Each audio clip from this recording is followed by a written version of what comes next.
ఈరోజు mutton keema fry ఎలా prepare చేసుకోవాలో చూద్దాము. ఇది వంట రాని వాళ్ళు కూడా చాలా ఈజీగా చేయొచ్చండి ఈ ప్రాసెస్లో కనుక చేస్తే. సో ఇప్పుడైతే ప్రాసెస్లోకి వెళ్ళిపోదాము. ఒక 250 గ్రామ్స్ మటన్ కీమా తీసుకున్నాను. సో 250 గ్రామ్స్కి మెజర్మెంట్స్ అయితే చెప్తాను. ఇప్పుడు ఇందులోకి నీట్గా క్లీన్ చేసుకున్న దాన్ని ఒక హాఫ్ కప్ వాటర్ యాడ్ చేసుకోండి. ఇలా మూత పెట్టేసి ఒక 6 to 7 విజిల్స్ వచ్చే వరకు కుక్ చేసుకోవాలి మీడియం హీట్లో. సో 7 విజిల్స్ వచ్చేసాక విజిల్ ఓపెన్ చేసుకుని ఈ వాటర్ అంతా కూడా తీసేసేయండి. ఈ వాటర్ని పారేయాల్సిన అవసరం లేదండి, మనం సూప్ తయారు చేసుకోవచ్చు అనమాట ఈ వాటర్తో. సో ఇలా వాటర్ తీసేసి పక్కన పెట్టుకోండి. ఇప్పుడు దీన్ని ఇలా పక్కన పెట్టుకుని ఒక ప్యాన్ తీసుకుని ఒక 2 స్పూన్ల ఆయిల్ యాడ్ చేసుకోండి. అలాగే మసాలా స్పైసెస్ మీ దగ్గర ఏవైతే అవైలబుల్లో ఉంటే అవి యాడ్ చేసుకోండి. నేనైతే ఈ 3 వెరైటీస్ కూడా యాడ్ చేశాను. అండ్ అలాగే జీలకర్ర యాడ్ చేసుకోండి ఒక 2 స్పూన్లు. ఇదంతా కూడా ఫ్రై అవుతున్నప్పుడు కొద్దిగా కరివేపాకు కూడా యాడ్ చేసుకుని ఫ్రై చేసుకోవాలి. ఇవి ఫ్రై అయ్యాక ఆనియన్ అండ్ మిర్చి యాడ్ చేసుకుని ఫ్రై చేసుకోండి. ఇది కలర్ చేంజ్ అయ్యే వరకు ఫ్రై చేసుకోవాలి. మరీ కంప్లీట్గా అవసరం లేదండి, కొంచెం లైట్గా కలర్ చేంజ్ అయ్యే వరకు ఫ్రై చేసుకుని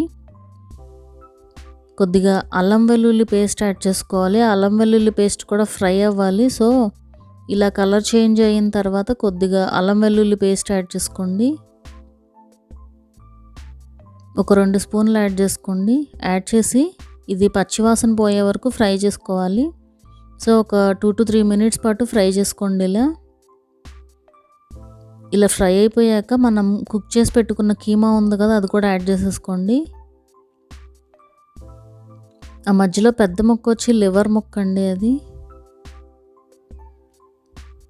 సో ఇలా ఒక 5 మినిట్స్ పాటు లో ఫ్లేమ్లో ఇలా ఫ్రై చేసుకుంటూ ఉండాలి. అంతా కూడా పర్ఫెక్ట్గా ఫ్రై అయ్యాక ఇప్పుడు ఇందులోకి ఒక స్పూన్ సాల్ట్ యాడ్ చేసుకోండి. అలాగే ఒక 2 స్పూన్ల కారం యాడ్ చేసుకోండి. కారం వచ్చి ఆ కారం ఉన్న కారాన్ని బట్టి యాడ్ చేసుకోవాలి, మీ టేస్ట్కి సరిపడా.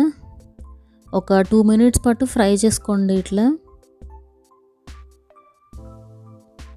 ఇప్పుడు ఇందులోకి ఒక స్పూన్ ధనియాల పొడి యాడ్ చేసుకొని ఇలా మిక్స్ చేసుకోవాలి.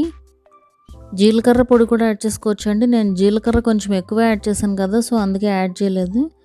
అలాగే ఒక half teaspoon garam masala కూడా యాడ్ చేసుకుని మిక్స్ చేసుకోండి. ఒక 2 మినిట్స్ పాటు ఫ్రై చేసుకోండి. ఫైనల్గా కొత్తిమీరతో గార్నిష్ చేసుకున్నారంటే మటన్ కీమా ఫ్రై రెడీ అయిపోతుంది. చూసారు కదా, చాలా సింపుల్ వేలో ప్రిపేర్ చేసుకోవచ్చు అండి.